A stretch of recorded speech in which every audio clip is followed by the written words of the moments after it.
Back to another brand new episode, E on the mic, episode 14. I'm your host, E, aka Ethan, and I'm just joined with someone special today.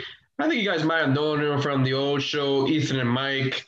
He's making a little guest interview today. You might as well know him from him saying about his Hurricanes. I'm going to the Miami Hurricanes this spring. I'm going there so many times. I don't care how much you hate me say it.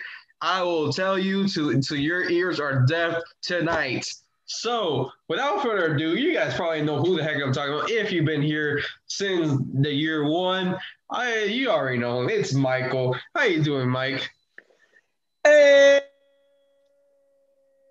yo, what's up, E? Been a minute, man. It's been a while. I'm good, bro. I'm good. How about yourself? Hey, pretty good, man. Making a recording with you, man, is always the nicest thing, Have a special Yeah, guest, man. come on, special Yeah, guest. I know you're yeah. It feels like finally old going times. to the University of Miami. When you were on on the show before, you were praising that like it was no tomorrow. And it was, Yeah. yeah, what happened to your Hurricanes, man? Like, I know I'm the Hurricanes fan too, but we went from this to going downwards. Like, come on, man. I understand you know some Uh, players there, but gotta be better this next year. All right. No, I'm being I'm serious. uh I'm gonna talk to him when I get to campus next week. So we'll figure it out. Yeah, Hey, but be friends with the quarterback now. I already know I'm probably gonna DM Jake and like see if we want to work out sometime after he gets to campus. I'll probably DM Hey, De'Aaron I heard King and Garcia's stuff like going there that. too. Yeah, he starts next year, fall. So we'll see. We'll see how the Hurricanes play. But enough of that. We're gonna go straight into the topics today, Mike. So we're gonna go to the latest trade bust in the NBA. James Harden getting traded to the Brooklyn Nets. That everybody was saying that he might get traded to the Brooklyn Nets. He might get traded to 76ers. Nope. The Nets with Kyrie and Kevin Durant. So in this trade buster, how this works, James Harden goes to the Nets. The Nets obviously get James Harden. The Cavaliers that are in this trade gets Jarrett Allen and Prince. Houston gets Oladipo from the Pacers, and then it gets Daxton, Ronald Cruz, and the Cavaliers 2022, and the first round of the Nets, three of them in 2022, 24, 26, and then the other years they will just swap with the Nets and the Rockets. And then the Pacers will receive Karis LeVert and a second round. A lot of things to adjust here. You kind of wonder how the Nets chemistry is going to work with Kyrie that's having some off the court issues with, and James Harden off the court issues. What KD is still healthy. So I'm gonna bring it on to Mike for this question here. What do you think that the chemistry is gonna be like in Nets, and can they make it to the championship with this team? We'll talk about a bombshell first of all, because James Harden, we knew that he wanted out of Houston. We've known that for a few months now. It was pretty clear that he wanted to go to either Philadelphia, Brooklyn, or Miami, but Miami pulled out because they didn't have the assets for Houston, and we didn't want to give up Tyler Hero. So Miami pulled out. So the only two options left were Brooklyn and Philadelphia. And I guess Philadelphia didn't want to give up their assets either, like Ben Simmons or Joel Embiid. So they pulled out, which only left which only left Brooklyn. And Brooklyn ultimately said, okay, I think we have the assets. Here's what we're going to give you. And so, yeah. So the Rockets are getting Oladipo from Indiana, Dante Exum, Rodion Karuk, a 2022, 24, and 26 first rounder from Brooklyn, an unprotected pick from Milwaukee in 2022, first round pick, and 4 pick swaps, which basically means that the Nets get Houston's picks, and the Rockets get the Nets picks. Sorry about that. In 2021, 23, 25, and 27. Jared Allen and Taurean Prince go from Brooklyn to Cleveland, and Indiana gets Karis LeVert and a 2021 second rounder from Brooklyn. I'm not sure exactly how this chemistry is going to work yet because of all of Kyrie's personal issues off the court. We know that Harden has been going at it on social media lately, and we know his former teammates in Houston were reacting pretty harshly to it. So Kyrie's in the world of his own right now. And on First Take this morning, I don't know if you heard this, but Stephen A said that He should Kyrie should retire. retire. Yeah, Kyrie should retire right now. And we do know that Kyrie said that he did want to retire pretty early in his career because we already know he's won a championship. He's won a couple of awards. He's a great player, but I think he's done what he wanted to do. I think he's just trying to prove that, hey, I'm still a dominant guy in this league. But and I guess the decision is his. KD is very healthy. He's looking good. He's keeping the Nets afloat while Kyrie is That's a quarantine wherever really, because of yeah what he's he's been doing wherever. with parties and being a DA Zoom call. So it was kind of odd there, you know. Yeah, and then so Kyrie's in a world of his own. Harden's trying to get back into the basketball sense, but KD has basically been their star this year. So I do think they can definitely get to the championship. It's just a matter of whether they want to be cooperative enough so that they're all on the same page. Because we know that Harden and KD have played before, so I don't think that's going to change anything.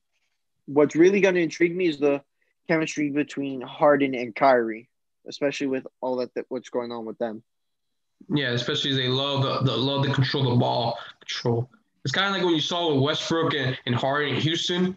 I think it's going to Yeah, be exactly the same situation with Kyrie and Harden because they always want the ball. They always want to have the nice trick plays. Technically, those don't win you championships. Those win you regular season MVP type of things, you know. But yeah.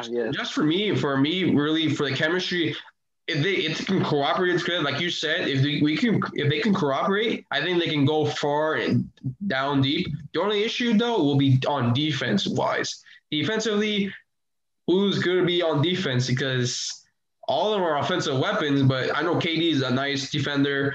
Kyrie can be at times. Harden really just kind of looks there like, all right, you got him. I'll just wait for it. That's pretty much what Harden is really. So it's gonna be tough when you look at it defensive wise. But right now, I think what favored in this trade was Houston because they're building up for the future. Because let's be realistic. Houston didn't have any picks that were like first rounds and all that for the future because all those trades that they Harden wanted for Chris Paul, Russell Westbrook, and they got shipped out. And Dwight Howard, for example, too, they all got shipped out or left in free agency. So right. it's a good move for the Rockets since they got draft picks back and they got Victor Oladipo in their system too as well for the Rockets. So that's a big plus for them. And especially the Pacers have been getting disgruntled with Oladipo from last season. So that's also a key note to take. But at the end of the day, if the team works for the Nets, it should work. But I don't know. I just don't see how the chemistry can work with Kyrie and Harden with the same team. The way how they made off the court issues, the noises that you heard in the media from Kyrie and then James Harden. So it's going to be tough to see. I want to see if James Harden can really put himself together with the Nets. I know the Nets right now are a 500 team right now, but we'll see. We'll see how this, and especially how the season goes with COVID. I know there's been a bunch of outbreaks that's happened. There's a point where the 76ers had 7 players at one point, and then the Heat and the Celtics game got postponed, and then it was kind of crazy. I don't know because I think for me, really for the COVID, you just got to contain the players, honestly, and just try to make them go far out, you know, because you can tell the reason just in the bubble and all that, you know. Right. Yeah. Only time will tell. Time will tell. Time will tell. Time will tell. Time will tell with the Heat as well. But today's not about the Heat. We're going to do the recap of the NFL playoffs last week.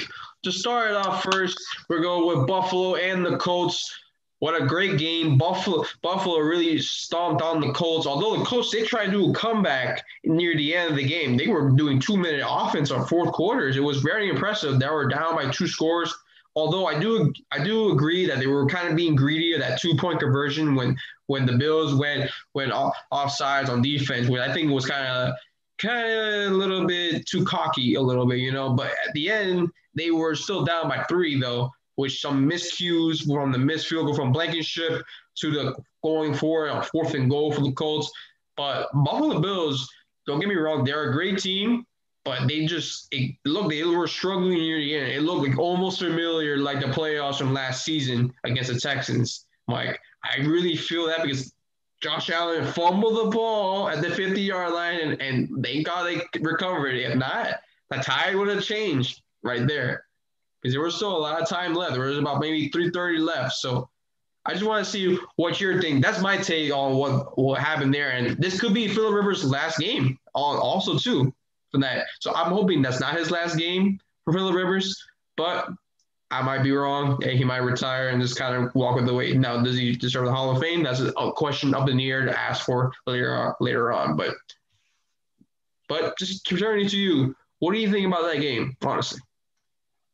The MVP for me, I think, has to be either Josh Allen or Gabriel Davis, the rookie wide receiver out of UCF. He made two of the most memorable plays in the game were the sideline catches. If he doesn't make those catches, I don't think Buffalo wins that game because those are two like 20, 30-yard plays that get subtracted. And without those plays, I don't think they win the game. But again, of course, part of the blame does go on Blankenship and the coaching staff. Phillip Rivers actually holds the NFL record for the most games played without winning a Super Bowl ring. Or most postseason appearances without a Super Bowl ring or something like that. I don't remember. If it is his last game, it's been one heck of a ride. I grew up watching Phillip Rivers. I grew up when he started in San Diego, technically not Los Angeles, but when he was a Charger and now in his first season with the Colts, I do think he's probably got a good another year, maybe two left. I think a year left in the tank. That's it. Yeah, probably. But if this is his last game, then we just want to thank him for all the memories, even though like there hasn't been too many, but he has given us some of the best trash talk I've ever seen. So best trash to Phillip Rivers, quarterback to that win a ring. To Phillip Rivers, thanks for everything and best of luck, man. Whatever you decide to do. 100% agree with you, Mike. 100%. And then I think what people call the upset of the week is the Rams and Seattle game that played after the Bills and Colts game. This kind of surprised me off a little bit of how Seattle shows their true colors on their offensive side and defensive side. Well, the defense has been like that all season long. There's no question about it, how they played. But to let Jared Goff, who was injured with his throwing hand, he wasn't even supposed to be the starter. Wolf was the starter, and then he got out of the game by Jamal Adams, which kind of puts questions if Jamal Adams never hit the backup quarterbacks in the head to suffer a neck injury, would that change the tide of the game? I don't know. But you kind of think about it, too, at the same time. But really what changed the game was when Russell Wilson threw that pick six to the house. It was a screen pass, and he went to the house, and it just never looked the same. Like, you saw that DK Metcalf was struggling on the field, and it would show his frustration. Although he did get a touchdown that game, there's no questions about it. Mm-hmm. But at the same time, you got to think about it. Seattle did let go of their offensive coordinator not too long ago. I think it was today they let go of their offensive coordinator. But yeah, Brian Schottenheimer. But it just showed that Seattle wasn't a true playoff contender. They just show phonies at the same time, which just shows with Russell Wilson's quarterback rating against the Rams this season was horrendous. It went from 58, 47, and then at the final of the game was 38.6 QBR rating. So that was tremendous, especially as a divisional rivals too. So those are always, it doesn't matter what the record says. There's a familiar, here's an example. Jacksonville was 14-2. They were almost made it to the Super Bowl to play the Rams. Because, fun fact, they were the Rams. But the team that beat them twice that season was the Titans. And they played them in the AFC title game, and they lost to the Titans. Same scenario right there. But the only difference is both of these teams are 1-1, which we'll get to the Tampa and the Saints game later on. But at the same time, what do you think about this, Mike? I think that it was a shocker here that they let the Rams win this game in CenturyLink Field, which I don't think is called that now, but what's your take of it? MVPs for this game for the Rams, Jared Goff, Jalen Ramsey. No question. Jared Goff was actually the starter. Yeah, and the running game, Cam Akers, definitely. Jared Goff was actually the starter for a majority of the season until he broke his right thumb in his throwing hand. So then that prompted John Wolford into the starting role, and he got the start in the playoff against Seattle. He did suffer that stinger because of that Jamal Adams hit to the head. I think it did change the tide of the game because I think that lit a new fire under Jared Goff, saying, okay, here's my chance to prove myself in the playoffs. I know that when we had that Super Bowl run, I didn't perform as well as I had hoped or as I was expected to. So I guess now is my real chance. And he came out and he was slinging all over the place. He was throwing it to Robert Woods. He was throwing it to Van Jefferson. He was throwing it to everybody. And Cam Akers, have yourself a day, Rook. Welcome to the postseason. I think he had 23 carries, 134 rushing yards, and a touchdown. Demolishing the Seattle defense, honestly. Yeah, and the Rams defense, Jalen Ramsey locked down DK Metcalf for a majority of that game. Actually, almost the entirety of that game. And that cornerback who intercepted Russell Wilson and he took it to the house, he's got 3 interceptions on Russell Wilson this season alone. So he's got his number. He's got Wilson's number. And now going over to the Seattle side, Jamal Adams is one arrogant player. He's like, yes, I'm so happy I'm out of New York. We're going to the playoffs. It's going to be my first playoff game. I'm going to get to experience the playoffs, only to lose a week later or 2 weeks later. Let me think. Russell Wilson. First 8 games of the season. Terrific. Absolutely great. He was getting consideration for the MVP. He was one of the best quarterbacks of the season. Then towards the end, he was kind of up here. He should be a regular season MVP, sudden, honestly. He should be regular season MVP. And honestly, he starts going depleting. Yeah, exactly, depleting. And especially in the playoffs, I was like, wow, this is so unlike the Russell Wilson I know. This isn't like 2013, 2016 Russell Wilson. No. This is like 2012 rookie Russell Wilson.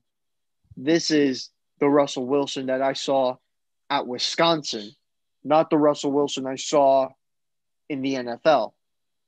And that's what blows my mind. So, but I got to give 100% credit to Sean McVay and that Rams coaching staff because they did one hell of a job in that game. So congrats to the Rams and best of luck to you in Green Bay this week. Good luck in frozen tundra, honestly. That's we were on that one. And then the game that follows that to finish on Saturday night playoffs were the Washington football team versus Tampa. Tampa gets the win, but the quarterback Heineke, though, honestly, the greatest game to me from a quarterback was doing a finals for a math for college in Old Dominion at the age of 27. Honestly, you just never thought that he was gonna make that type of show. He kind of showed some spirit, not like Ryan Tannehill that caught that pass on that useless minus 10 yards. He just batted that down too. Taylor Heineke batted that down. Taylor Heineke showed strength because he was injured that game. His shoulder was hurting him. Yeah, I saw that. Game. I thought he was done for the night. Steven Moniz was going to come in, but I think I misspelled his last name right. I might be wrong there. If you want to correct me there, Mike. But at the same time, he showed toughness. He wants to be in this league for a little bit while as a backup quarterback. I think he will be a great backup quarterback for any team, honestly. I think he wants to stay for Washington, but this toughness shows, and that dive for the 4-yard touchdown. Well, that was a 4 yards, but the way when he jumped from the 4-yard line to that touchdown, that showed toughness, and he showed he wanted to play. And the game was close. At the end of the third quarter, it was 18-16. However, they missed that 2-point conversion before the end of the third quarter. It was a close game. But then if you look at the other side of Tom Brady, he was shredding that defense, no question about it. That defense made some plays that the GOAT has seen for 20-plus years. You can't fool that, man. You can't fool him. The only way you can fool him is when you have pressure under him, and that's when he starts making mistakes for Tom Brady. That's how you stop Tom Brady. That's what the Saints did. And that horrendous game that the Tampa only scored 3 points in that game, which that was the most shocking thing but they're different now. Tampa's different now. They showed their high quality offense there. But at the end of the day, nice for Washington to see how Heineke is, but Tampa gets to win in Washington. What's your take on that, Mike? It just shows how much heart that team has. because nobody expected them to make it to the playoffs. No. After the start to the season that they had, they were 1-5 through their first 6 games. They then proceed to win 5 of their last 7 games, which was incredible. To win the division at 7-9, or no, they won 6 of their last 7 to win the division at 6-9. No, 7-9. 7-9. Sorry. I'm like, what are you talking about? Yeah, or no, they won. I understand the Giants didn't make it. Yeah. I understand that. But They won 6 of their last Washington 10. made it. Yeah, they won 6 of their last 10 games to win the division at 7-9. And I think that the only reason that they ended up getting into the playoffs was because of Doug Peterson and what the Eagles did to Jalen Hurts that the week before in their final regular season game. Chase Young was made a non-factor. He was neutralized this game by the Bucs offensive line, and I got to give all the credit to them because following that game against the Eagles, Chase Young said, "Tom Brady, I want Tom. I want the GOAT. Tom, I'm coming." Well, He got the GOAT. Okay, you may have arrived, you may have showed up, but Tom Brady showed out. He balled out. He looked like he was throwing like he was 20 years younger than he is now because he's going to be 44 next season, and he's preparing to play. Oh, yeah, He's preparing to play has another year in him. Yeah, so Brady's 43. He's going to be 44 next season if he decides to play. That's crazy. Which he probably will because he's still under contract for the next 2 years. Well, next year was his last year. No, it would be next year and then the year after that. What are you talking about? He's under contract. He just played this season, and next season that's 2 years. That's 2 seasons. This season was 1 for Tampa. Next season will be 2, and then the year after that, 2022, will be 3. Yeah, that's when he signed a 3-year contract. And 2022, he's a free agent. Yeah. So I'm right. What are you talking about? I was 2 years. I know. I said, in 2 years he'll be a free agent. That's what I said. I thought you said after next season. No. Anyway. No. Oh, okay. So that's on me. But anyway, yeah. So Tom Brady looked like he was 20 years younger. He looked really good. He was delivering the ball all over the field to Godwin, Gronk, AB, Evans. Good to see them back on the same page. And but again, what heart showed by that team to show that they can fight, and they made it a close game. I thought it was going to be a bit more dominant from Tampa. I was really hoping Alex Smith would get to play because of what he's gone through and the road back that he had. Because what an incredible journey! He fought life-threatening surgery, life-threatening infection. He was told that he might not play again. He was told he might lose his leg. He was told he might even die. And look at him. Came back to play. 3 years after that injury. He's back and he's starting in the NFL. And I think this was really cool. So his wife, Amanda, actually turned his leg brace into a Super Bowl. Into a Super Bowl trophy, which was really, really cool. I thought that was probably the best image of the year. In my opinion. I don't know about you. But yeah, what heart by that team, because I give all the credit in the world to Washington for putting up that much of a fight.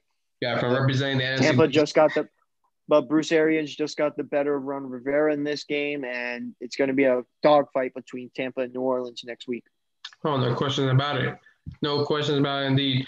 And then start the Sunday one with Baltimore beating Lamar Jackson's first win against the Titans. And you know how both of those teams hate each other. This is sounds like a rivalry. Everybody wants to see this again next season. You can tell they're they're head-to-head with each other, especially in the playoffs.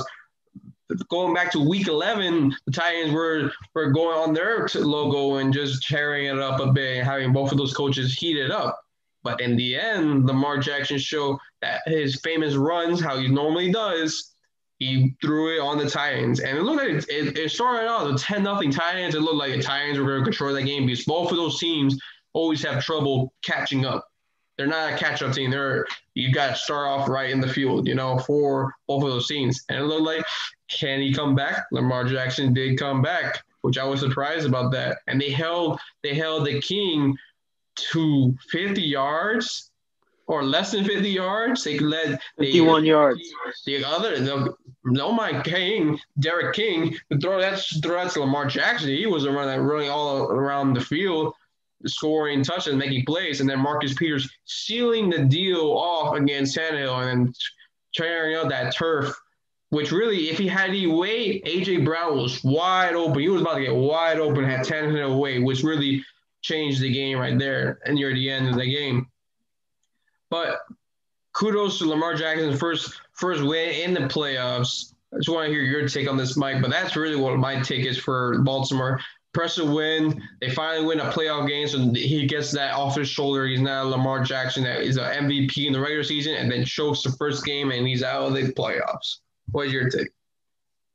My take is that Lamar finally showed that he's able to win big games. Able to win the big game, because we know that for the last 2 years he's been heavily criticized because he hasn't won a playoff game. He started 2 consecutive straight playoff games. He lost at home to the Chargers.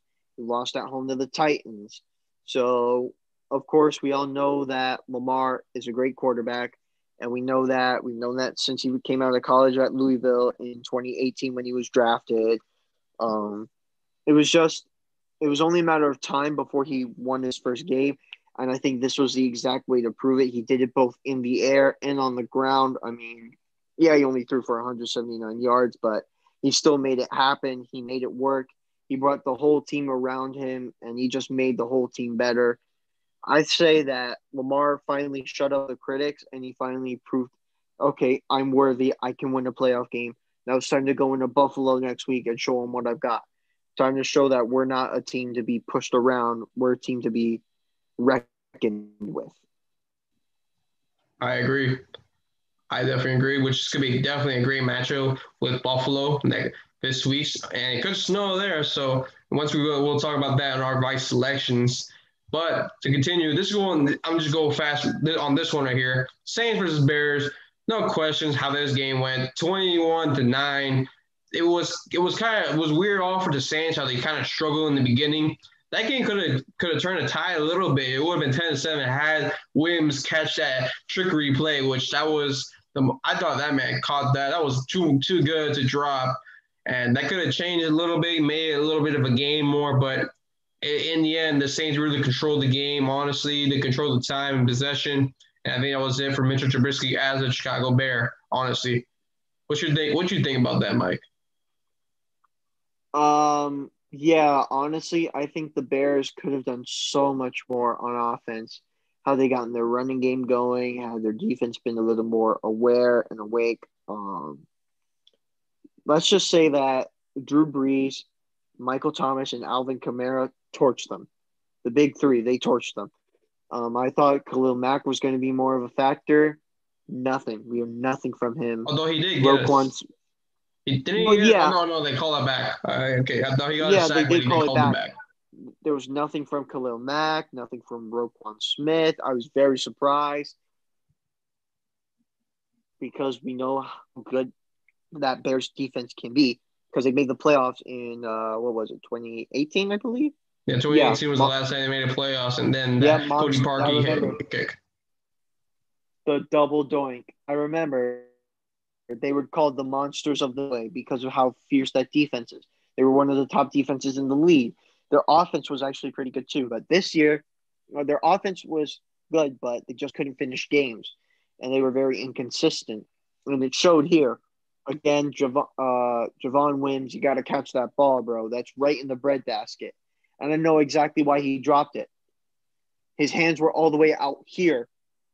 It went right through his hands. Yeah, the ball's going to go right through your hands every time it happens. Whereas if you have your hands here, close to your chest, it's not going to get through. You're going to secure that because he was well in bounds. So it's not like he was falling out of bounds or anything. He just straight up dropped it. To quote one of my favorite YouTube creators, Chiseled Adonis, his hands were just for decoration, and he's got a butterfingers. He didn't fumble the play though, so he didn't fumble on the play. So shout out to Chiseled Adonis. Yes, sir. Yes, sir. We love you, brother. Speaking I think that. Oh, keep going. My bad. I was gonna say. I was just going to say that Chuck Pagano, the Bears defensive coordinator, he actually did retire this morning. If it is the end of him in the NFL, thanks for all the memories, Chuck. We're grateful for you, and best of luck in your future endeavors. And honestly, I don't blame this loss on the Bears offense because they were trying. I blame this loss on Matt Nagy, the head coach. Play calling was Matt Nagy got secure his job and the general manager. Yes, I'm very surprised. I honestly thought that he probably would have been fired, because of just that performance. I mean, yeah, I get it. It's one playoff game, but it's the playoffs.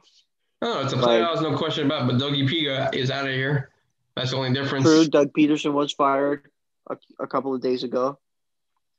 So, but speaking of Chisel Adonis team, how they didn't show up on Sunday Night Football against the Cleveland Browns because Juju thought it was the same old Browns. I think not. The Browns torched them. It all started from the first snap. Pouncey throws it over. Big Ben make it 7-0 automatically, and it was never the same. At the end of the first quarter, it was 28-0. You probably were tuning in like, am I seeing deja vu or something? What am I looking at? No, you're looking at the Browns 20-0 with Big Ben. Throws 4 for 4. He got that 4 for 4 for Wendy's. Honestly, what he did that game. Honestly, that's what it looked like. And that 501 yards for no reason was garbage time. Hooray! He got 47 completions. NFL record. No one cares. You lost the game.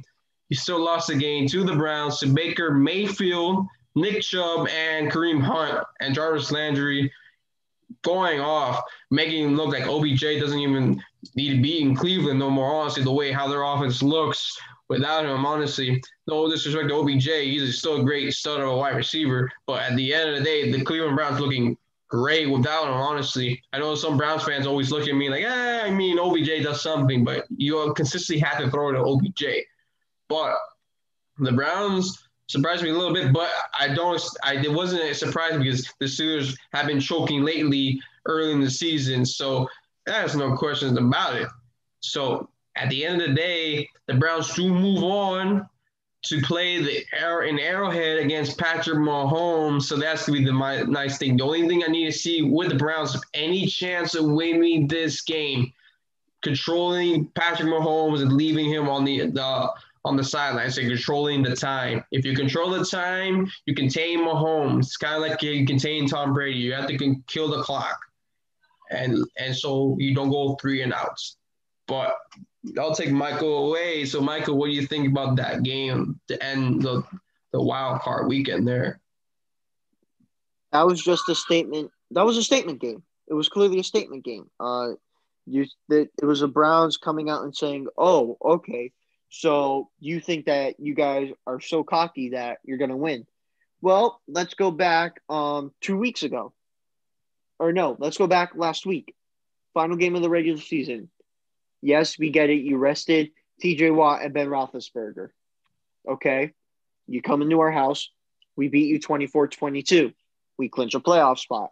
Okay, let's see who we draw on the wild card. Oh, what do you know? It's you guys, the Pittsburgh Steelers, our division rival.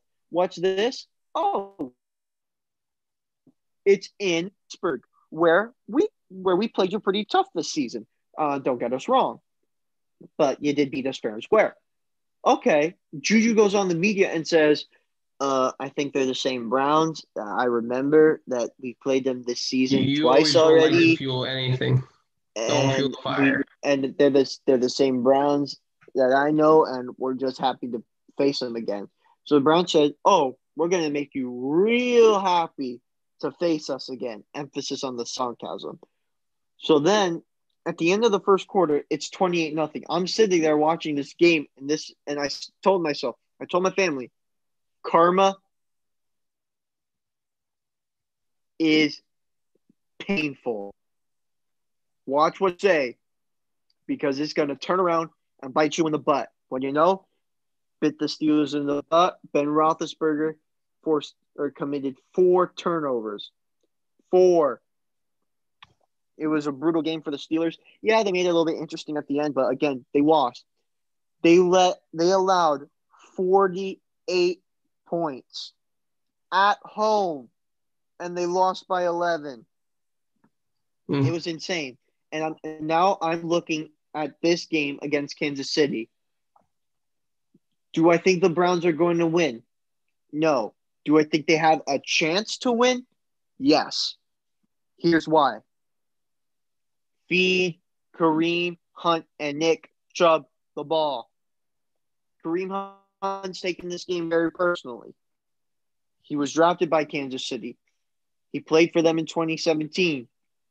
He was cut, not because he was bad, because he kicked a female. We all saw the video. It went viral. He wasn't truthful with the team. It was a brutal way to end that. Yeah. It was a brutal way to end it. So this game is going to be a little bit of a statement game for Kareem Hunt. Also, Baker Mayfield, protect the ball. Don't be too aggressive. Don't be a turnover machine. Right. Make your reads. Keep your eyes on Tyrann Mathieu, and keep your eyes out for that scary secondary. And if you see the linebacker or the defensive ends and defensive linemen coming towards you, step up in the pocket or just throw the ball away. Don't be aggressive. Don't make the ill-advised throw. Play conservative. And it's not about stopping Patrick Mahomes. It's about outscoring the offense for me. I saw it on Good Morning Football this morning. They basically said the same thing. It's not about stopping Mahomes. It's about outscoring Kansas City. Do I think Cleveland has the possibility to do it? Yes. Do I think they're actually going to do it? Probably not. But again, we're going to find out pretty soon, aren't we? Oh yeah, definitely for sure. And now to the last things. How we normally have Florida team picks on our old show, Mike. My selection is what it is on this show right here on the mic. So same thing. So we're gonna pick our games here. The first matchup to start off, the Rams versus the Packers in the frozen tundra, where no one wants to play at because it's frozen and it's cold, and no one likes to play that. Aaron Rodgers hasn't had a home field advantages for a while now, so that's going to be very interesting. Everything has to go through the Packers unless the Packers lose. My pick right now, I love the Packers this game, although it does depend if Adams can play against Jalen Ramsey, as we mentioned earlier. That's going to be the matchup you want to see who wins that matchup. Because if you can stop Devontae Adams and it forces Aaron Rodgers to throw to his other wide receivers, they can be reliable, but some of them can draw the passes like if it's their life savings, they just and then drops it and then that's it. The game's over. But I do love the Packers defense.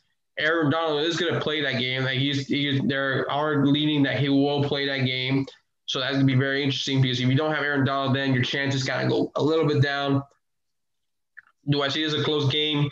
I kind of do, but it's going to be by 6 points this time. I think 6 points is a reasonable amount. But Aaron Rodgers gets it done down the field. He'll control home field advantage how you would in Green Bay. Because in Green Bay, he's nearly undefeated besides that Vikings loss, honestly. But other than that, he's been good at home. So it's going to be tough being Green Bay at home with their only loss to the Vikings because of Dalvin Cook when he was still red hot.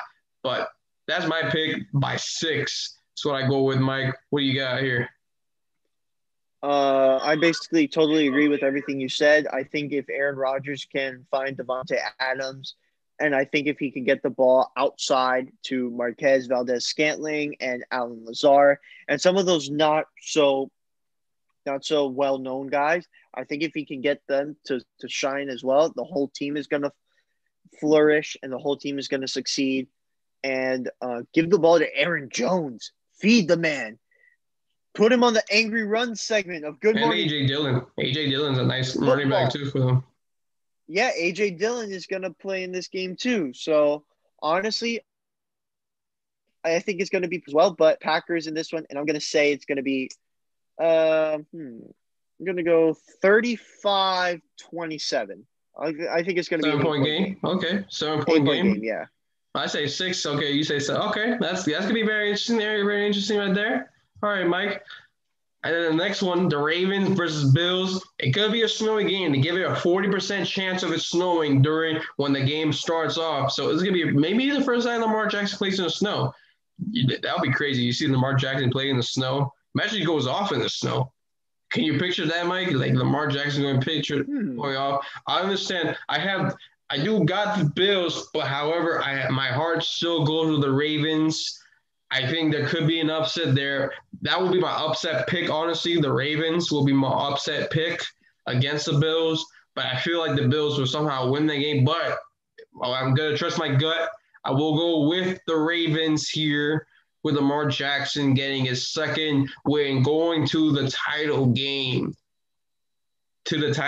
Let me hear that straight. The title game. So, and it's going to be really close. I think it's going to come down to either a game-winning field goal or a drive that Lamar Jackson comes back that wins by 2 points from a 5-point deficit. So I do got Lamar Jackson in this case.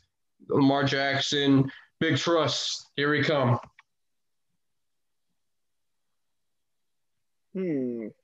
I like that.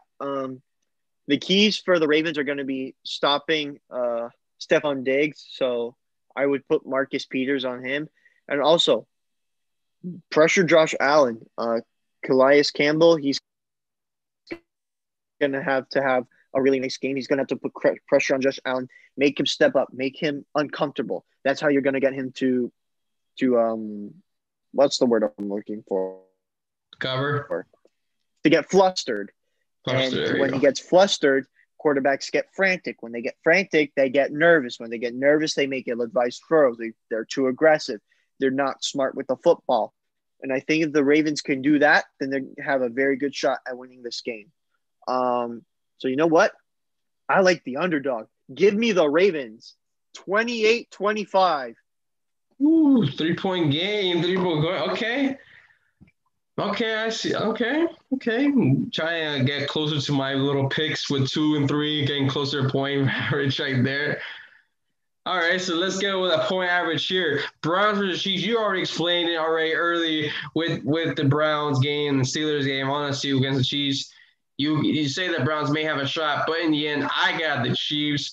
I don't think it's going to be close, though, however, as Justin, the guy that was recently on Monday, said he had the Browns with an upset pick, which that was beyond blasphemy with that real quick for me. I know that's Stephen A. Smith quote, but don't call me that. But anyways, that's still crazy talk right there to me. I still got the Chiefs winning that game by 14 points. I don't think it's going to be that close. I don't think so. The Browns will make it a game, but at the end of the day, I still see the Chiefs being the Chiefs in Arrowhead. It's going to go through Arrowhead, and it's going to be 31-21.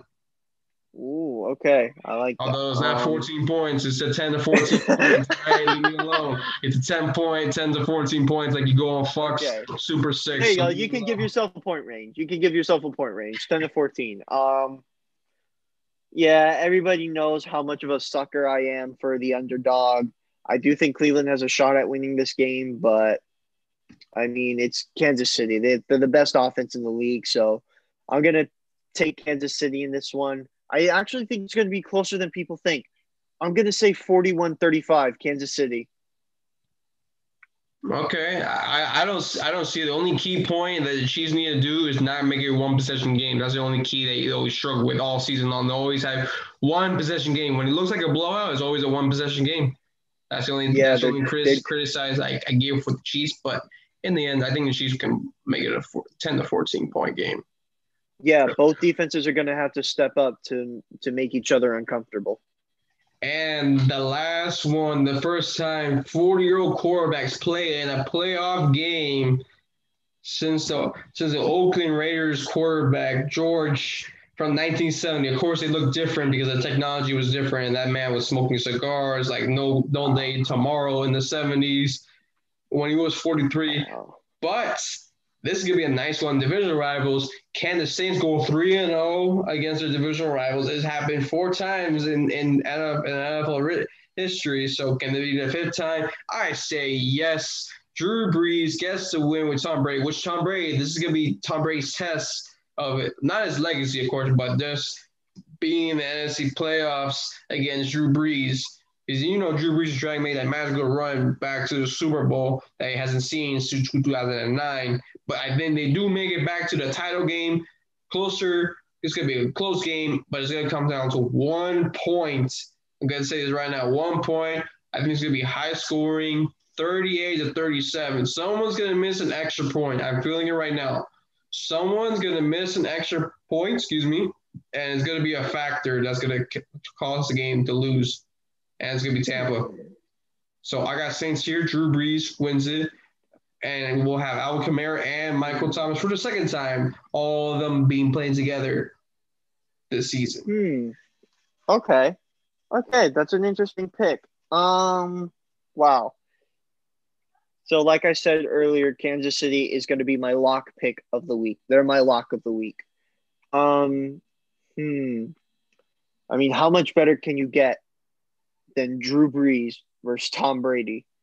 We know, so get this, their first matchup in the NFL, September 2002. Yeah. It was September 12th or September 22nd, 2002. Tom Brady was in, I believe, his third year with the Patriots. Drew Brees was in his second with the Chargers. Because remember, Drew Brees was with the Chargers before he decided to sign with the Saints in 2007, I want to say it was. But anyway. So, 2002, 18 years later, they meet in the playoffs. A matchup that we thought we'd never see in the playoffs, Drew Brees versus Tom Brady, unless it would be in the Super Bowl. The Saints, keys to the game. Limit Mike Evans, limit Chris Godwin, and keep your eyes on Brady. If you can get to Brady, you can get on the scoreboard and you can get in the lead and you can get to the NFC Championship. For the Bucs, target Marshawn Lattimore. He hasn't been the best in coverage this season. We've seen that. Although he did do very well against the Bears because he didn't really have any passes thrown his way. Go run the football. Be aggressive. Because we know how good Leonard Fournette, I apologize. Ronald Jones, we know how good he is. They like to run up the trenches. They like to run up the middle, like to run it to the outside. If you can run the football and run it efficiently for 4 quarters, Tampa's going to win this game. But who am I going to pick? Oh, man. See, this game is so tough because both teams are very, very good. I have a feeling where you're going to pick it. Okay. I'm going to say the Saints are going to win 45-42 in overtime. Overtime. Okay, you're trying to spice it up a bit. Okay, I see you. I thought you were going for the Bucs for a second. I was like, I think this man's going for a Bucs with the upset I just think there. the Saints have more of a well-rounded team. All right. I see we have a unique way of trying to end the Miami Vice selections of the ending of those picks there, Mike. But I do appreciate you coming on the podcast, man, as a guest, as always. I know you are moving next Wednesday when you will be moving down to the University of Miami, as you always mentioned during the past podcasters that we were as Ethan and Mike. And hopefully you do make a podcast, a little series down there with some of them. And I could just be on the Zoom call with y'all, honestly. Make a special guest for your podcast, honestly. Follow this man on Instagram. He does have an Instagram page back. There was a time where he didn't have it, but now he does it back. Any challenge you love to say, Mike, as always, like I always tell my guests, as always. Oh, man. Well, first of all, I just want to say thank you for bringing me back on the show. Greatly appreciate it. It's been a while. I missed this. Geez, I don't know why I'm getting emotional, but I miss this. It's just really cool to sit and talk sports with you again. And yeah, bro. Next Wednesday, bro, I basically start the next chapter of my life. I'm getting out of the 954, moving down to the 305. 305. But yeah, man, this has just been honestly a real blessing from God. It's been a gift.